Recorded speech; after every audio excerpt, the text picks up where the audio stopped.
বন্ধুরা, এই মুহূর্তে আমি আছি আমেরিকান এম্বাসির সামনে।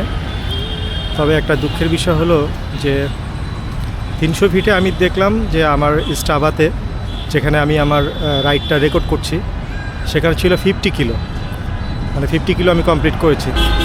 তারপর যমুনা ফিচার পার্কে এসে দেখি আমার স্ট্রাভাতে সেই 50 কিলোই হয়ে আছে।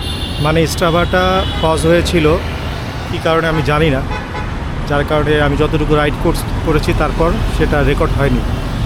তো আমি ভাবলাম যে আমি 300 ফিট থেকে আমার মগবাজারে যাওয়া পর্যন্ত আমার টোটাল 71 কিলো কমপ্লিট হবে।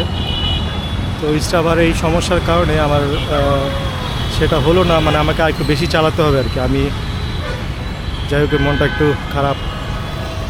আর আমি যেহেতু ভিডিও করতে করতে রাইড করি, যার কারণে একটু সময়টা বেশি লাগে, নাহলে আরও আগে শেষ হয়ে যেত। ওকে, যেটা কপালে ছিল সেটাই হলো, অসুবিধা নেই।